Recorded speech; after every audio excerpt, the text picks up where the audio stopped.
வேதம் அளவுக்கு பெரிய சமய நூல் எதுக்கும் இருக்கிறதாக தெரியல. இன்றைய தினம் வரைக்கும் அதை பெரும்பாலும் எழுதா கற்பாகத்தான் வைத்திருக்கிறார்கள். ஏனெனில் அப்படி இருந்தால்தான் பாடபேதங்கள் இல்லாமல் அது நாம் மனதில் கொள்ள முடியும். அதை மெட்டிகுலஸாக காப்பாற்றி கொண்டு வருகிறார்கள். அதற்கான வேஷபூஷணங்கள் இதெல்லாம், பலாசதண்டம் தரிப்பது அல்லது கமண்டலு தரிப்பது, இவ்வாறு தரித்து இப்பேற்பட்ட ஒரு முயற்சி எடுத்து படிவ உண்டி உபவாசம் செய்து சாத்விக ஆகாரங்கள் கொண்டு இவ்வாறு வேதம் அத்தியனம் செய்து வருகிறீரே அப்பா குழந்தாய், நீர் கற்றுக்கொள்ளும் அந்த எழுதா கற்பில் நாங்கள் சேருவதற்கான ஏதாவது மந்திரம் உண்டா சொல் என்று இந்த பாடல் அழகாக அமைந்த விதம். இங்கேயும் அதே கேள்வியை கேட்கிறேன். கையில் பலாச தண்டம் கொண்டு கமண்டலு கொண்டு புத்தகத்தில் எழுதாமல் முழுமையாக குரு சொல்லுவது மூலமாகவே கேட்டு அறியக்கூடிய ஒரு சாஸ்திரம் இன்றும் எது? இந்த வேதம் வேற, அந்த வேதம் வேறையா? அந்த எழுதா கருப்பு வேறையா? இன்றைக்கு உள்ள எழுதா கருப்பு வேறையா? இந்த கேள்வி நாம் கேட்க வேண்டிய கேள்வி. அன்று பலாசதண்டம் கொண்டு கையில் ஏந்தி வேதம் கற்றார்களே, அந்த வேதம் வேறையா? இன்னைக்கு அதே பலாசதண்டம், அதே தயிர் சாதம், அதே மாதுளை என்று கொண்டு, அதே கன்று என்று கொண்டு இன்றைக்கும் வேதம் ஓதுகிறார்களே, இந்த வேதம் வேறையா என்கிறது நாம் சிந்திக்க வேண்டிய விஷயம். மேல போலாம், நிறைய விஷயங்கள் இருக்கின்றன, சொன்னா சொல்லிட்டே இருக்கலாம், அப்படி இருக்கும். அதான் சொல்லிட்டேனே, ராமாயணத்தில் ராமனுக்கு என்ன ஸ்தானமோ அந்த ஸ்தானம் சங்க இலக்கியத்தில் வேதத்திற்கு உண்டு. சொல்லிட்டே போக வேண்டியதுதான், அப்படி இருக்கும். அன்னாய் வாழி வேண்டு அன்னை நம்மூர் பார்ப்பன குருமகன் போலத்தாமும் குடுமி தலையை மன்ற நெடுமலை நாடன் ஊர்ந்தமாவேகே என்கிறது 500 202வது வரி. இதெல்லாம் ரொம்ப அழகான விஷயம். அதாவது எந்த அளவுக்கு இது திருமுருகாற்றுப்படையெல்லாம் வேற, அதெல்லாம் ஒரு முருகனை பற்றிய துதிங்கிறதுனாலே அது ஒரு ரிலீஜியஸ் டெக்ஸ்ட் ஆயிடும். இதெல்லாம் செக்யூலர் டெக்ஸ்ட். ஒரு செக்யூலர் டெக்ஸ்ட்ல அவர்கள் சாதாரணமா பேசும் பொழுது எந்த அளவுக்கு அவர்கள் வேத விஷயங்களை பேசுகிறார்கள் அப்படிங்கிறத பார்க்கிறோம். இந்த மன்னனுடைய குதிரை ஓடி வருகிறதே, இந்த குதிரையினுடைய பிடரிய பார்த்தால் எப்படி இருக்கிறது என்றால், வேதம் கற்கும் ஒரு பார்ப்பன மகன் அவனுடைய தலையில் உள்ள சிகையை போல இருக்கிறது என்று இங்க அழகான வர்ணனையை கொடுக்கிறார். கலித்தொகை என்கின்ற இலக்கியத்தில் 69வது வரி, காதல் கொள் வதுவை நாள்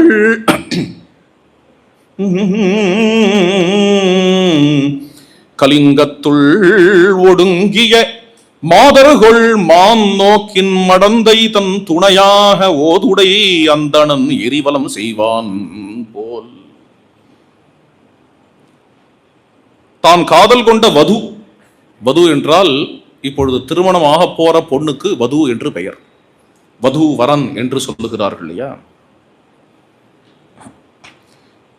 அவள் அந்த அவளுக்கே உரிய ஒரு லட்சணம், அந்த ஒரு நாணம், அந்த நாணத்தோடு இருக்கிறதுனால கலிங்கத்துள் ஒடுங்கிய மாதர்கள் மான் நோக்கின் மடந்தை, மானை போல் காணக்கூடிய அந்த மடந்தை, அவளை தன் துணையாக, தனது துணைவியாக இந்த வரன் என்ன செய்கிறான் என்றால், எரி வலம் செய்வான் போல், அக்னியை வலம் வருவது போல. அப்போ கல்யாணத்துல அக்னியை வலம் வருவதை பற்றி இந்த சங்க இலக்கியத்தில், சிலப்பதிகாரத்துல தான் வருதுங்கிறது இல்லை, சங்க இலக்கியத்தில் கலித்தொகையில் தீயை வலம் வருவதை பற்றி வரக்கூடிய இடம் இது. புறநானூறு 93வது பாடல் 7ஆம் வரி தர்பையை பற்றி வருகிறது, அதை பார்க்கலாம். அறம்புரி கொள்கை நான்மறை முதல்வர் திறம்புரி பசும்பொல் பரப்பினர் கிடப்பி என்கின்ற வாக்கியம். எப்படி வேள்வி நடத்துவதற்கு முன்பு தர்பைகளை பரத்தி வேள்வி நடத்தினர் என்பதற்காக.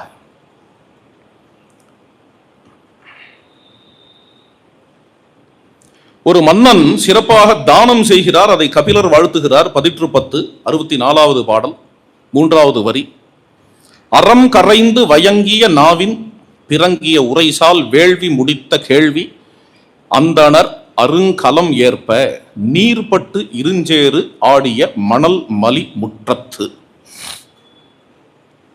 அந்த மன்னன் தானம் செய்கிறார். தானம் செய்யும் பொழுது கமண்டலு அல்லது பஞ்சபாத்திரத்தில் உள்ள தீர்த்தத்தை கொண்டு தானம் செய்கிறார்.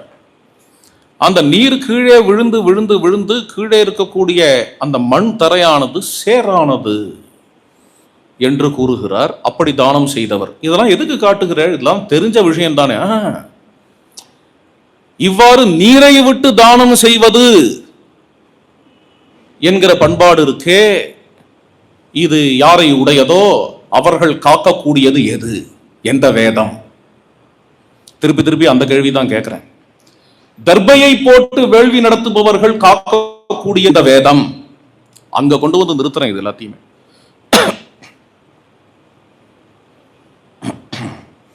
அது மாதிரி நாம் செய்யக்கூடிய யஜ்யங்களை வெறும் யஜ்யங்களாக நினைக்காமல் இதை கடன் அடைப்பதாக நினைப்பது என்கிறது எந்த வேதத்தினுடைய பண்பு?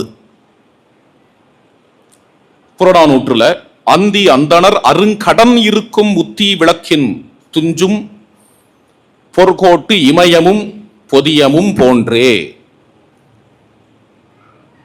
பெரும்பானாற்றுப்படை 315வது பாடல். கேள்வி அந்தணர் அருங்கடன் இருத்த வேள்வி தூணத்து என்கிறத நாம் பார்க்கும் பொழுது அருங்கடன் இருத்த 5 விதமான கடன் நமக்கு சொல்லப்படுகின்றது. உங்களுக்கு தெரிஞ்சதுதான் அது. தேவர் ரிணம், பித்ரு ரிணம். இந்த கடனை கழிப்பதற்காக வேள்வி நடத்துவது என்கிற மறை வேதம் எந்த வேதம்? அது மட்டும் இல்ல, வேள்வி தூண் என்று யூபஸ்தம்பத்தை கூறுகிறார். தூணை நட்டு செய்யக்கூடிய சடங்கு என்கிறது எந்த வேதத்தினுடையது? இது மாதிரி கேட்டுக்கொண்டே போகலாம், சொல்லி மாளாது. பருதி உருவின் பல்படை புரிசை. பருதி உருவின் என்கிறது கருட சயனத்தை குறிக்கக்கூடியது. பருதி வட்டம் இது பார்த்தேன்னா இதை வேதத்துல சௌத்த சூத்திரங்கள்ல கருட சயனம் என்று சொல்லுவார்கள் வேள்வியில. அதை பற்றி கூறுகிறதே. கருட சயனம் எந்த வேள்வியை அல்லது எந்த வேதத்தின் வேள்வியை காட்டக்கூடியது? கருட சயனம். ஒரு வழியா ஒரு சின்ன லிட்ரேச்சர் சர்ச் பண்ணோம். இப்போ எதுக்குன்னு வேதம்ங்கிற சொல்லுக்கு பொருள் என்ன என்கிறதை பார்ப்பதற்கு அதை ஒரு 2 நிமிடங்களில் சுருக்கமாக சொல்ல வேண்டும் எனில், நால் வேதம் என்று வருவது எந்த 4? கேள்வி என்று குறிப்பிடப்படுகிறது எந்த வேதம்?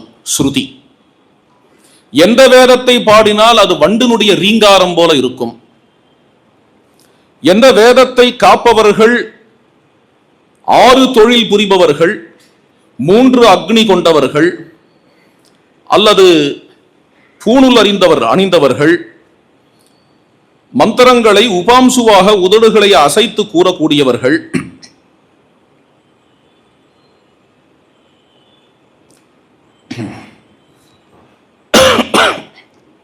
மறை காப்பாளர் எந்த மறையை காப்பவர்கள், அவர்கள் வீடு சாணி மொழிகி இருக்கும், மாடு கட்டி இருக்கும், பந்தல் போட்டு இருக்கும், தெய்வ வடிவங்களுக்கான சந்நிதி இருக்கும். மேலும் எந்த மறை காப்பாளர்கள் வீட்டில் தயிர் சாதம் கிடைக்கும், கருவேப்பிலையோட கூட, மாவடுவோட கூட, மாதுளையோட கூட.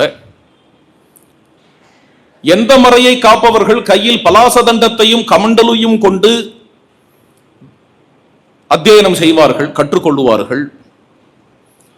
எந்த மறையை எழுதா கற்பாக இன்றைய தினம் வரை படித்து வருகிறார்கள்.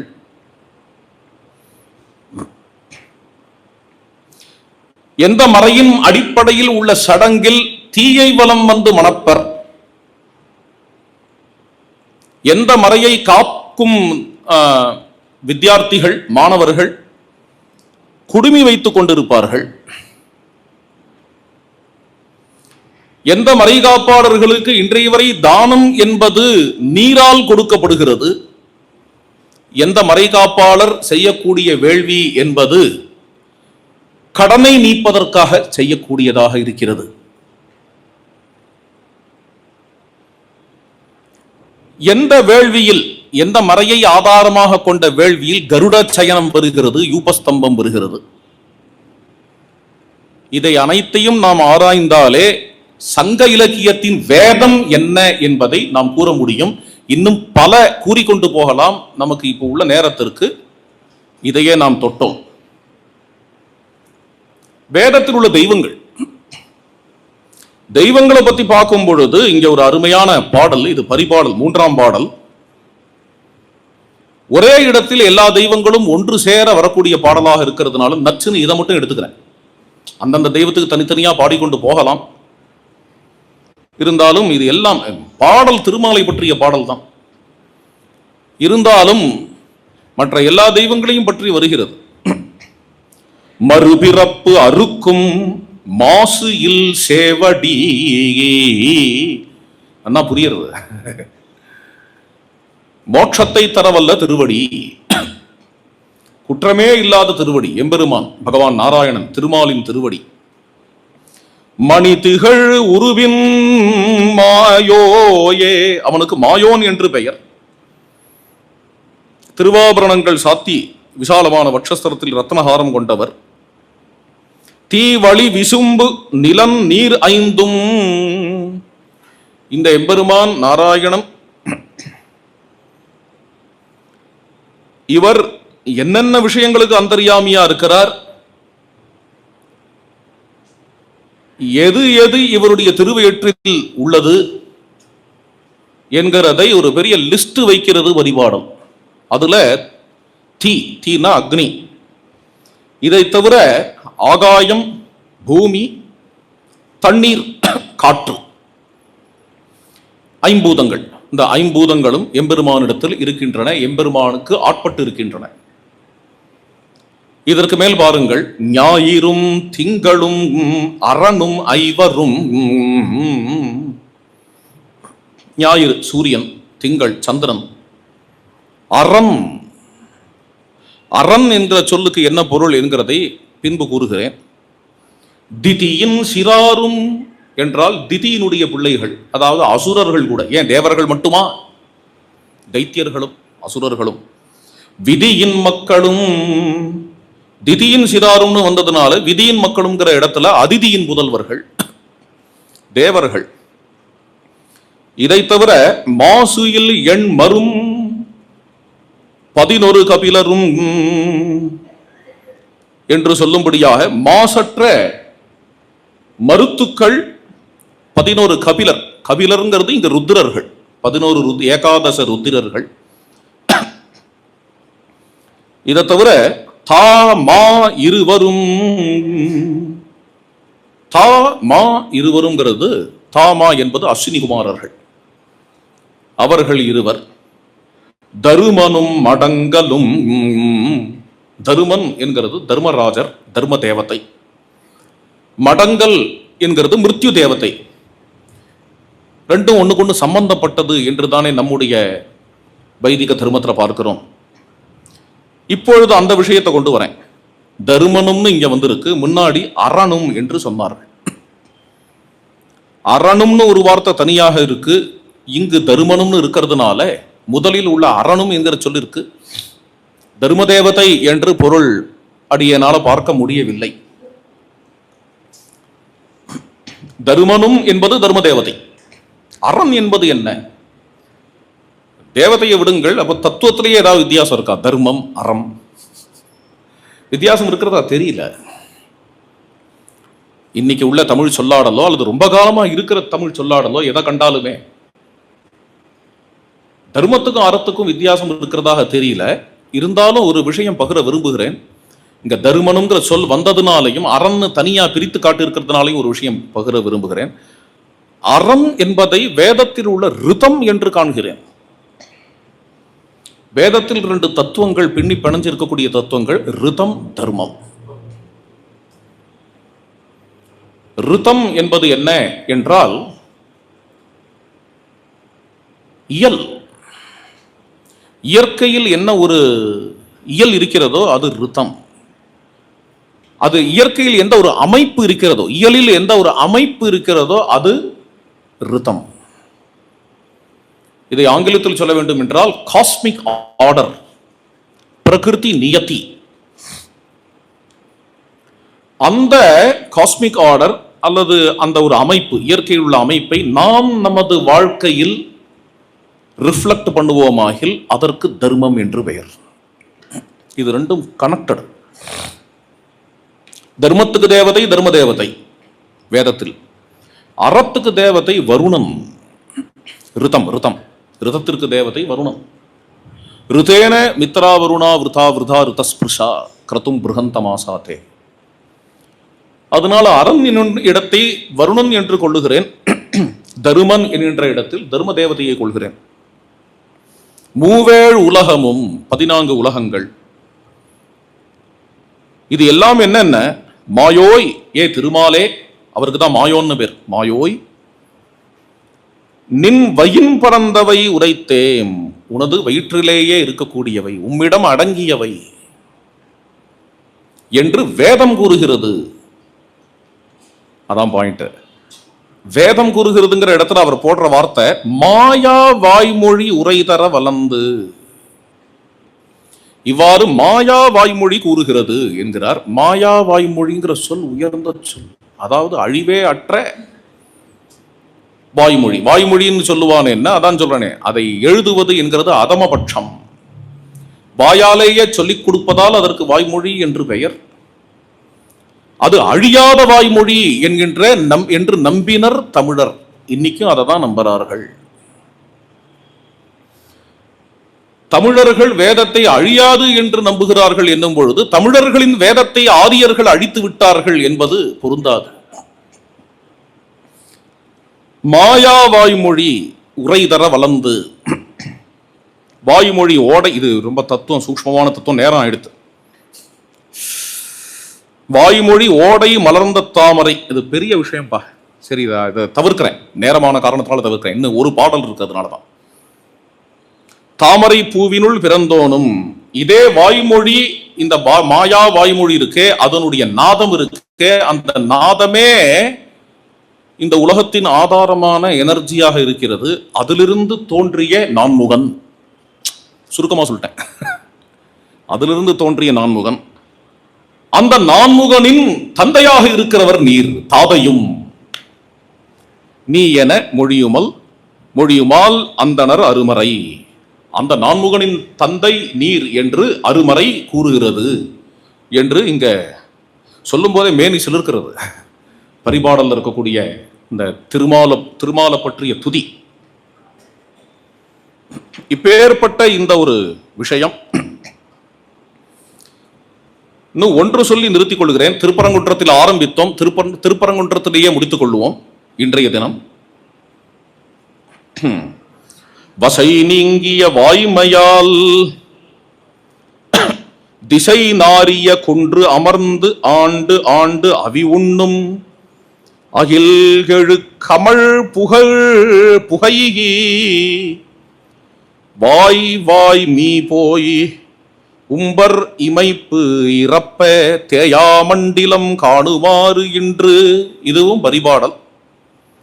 17ஆம் பாடல் 28வது வரியிலிருந்து 32வது வரி வரை. அதாவது இது எப்படி இருக்கிறது என்றால், திருப்பரங்குன்றத்திலிருந்து மதுரை வரை, அதாவது கூடல் வரை இருக்கக்கூடிய நிலம் எப்படி இருந்தது என்று கூறக்கூடிய விஷயம். அக்னியை வளர்த்து வளர்த்து வளர்த்து வேள்வியில் அக்னி வளர்ப்பதால் அக்னியினுடைய புகை கிளம்பி அந்த புகை திருப்பரங்குன்றம் மேல் வரைக்கும் போய் முருகப்பெருமானுடைய மூக்கை துளைக்குமா. முருகப்பெருமான் அதை விரும்புகிறார், அக்னிஹோத்திரிகளுடைய அக்னியை விரும்புகிறார். அவருடைய நைவேத்தியம் என்கிறது மற்ற நைவேத்தியங்கள்லாம் இருந்தாலும் ஆண்டு ஆண்டு ஆவி உண்ணும். இந்த அவியை அவர் உண்ணுகிறார். அகில்கழு கமழ் புகை வாய் மீ போய் உம்பர் இமைப்பு இறப்ப. இந்த புகையானது மேலே போய் போய் போய் போய் ஆகாயத்தில் தேவர்கள் இருக்கிறார்களே, அவர்களுக்கு அனிமிஷர்கள் என்று பெயர். அனிமிஷர்கள் என்றால் இமைக்காதவர்கள், அவர்களும் இந்த புகையால் இமைக்க ஆரம்பித்து விட்டார்கள். அந்த அளவுக்கு அக்னிஹோத்திரம் மதுரையில் நடந்திருக்கிறது.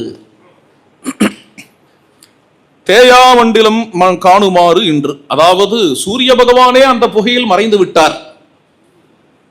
இவ்வாறான இந்த அக்னிஹோத்திரிகளின் தெய்வமாக இருக்கக்கூடிய முருகப்பெருமான் திருப்புறங்குன்றத்தில் எழுந்தருளி இருக்கிறார் என்கிற ஒரு அருமையான பாடல் இன்று இதோட முடித்துக் கொள்ளுவோம். நாளைக்கு மேலும் இந்த சங்க காலத்தின் சமயம் எது என்கிறதை தொடர்ந்து பார்க்கலாம். சர்வத்திர கோவிந்தநாம சங்கீர்த்தனம்.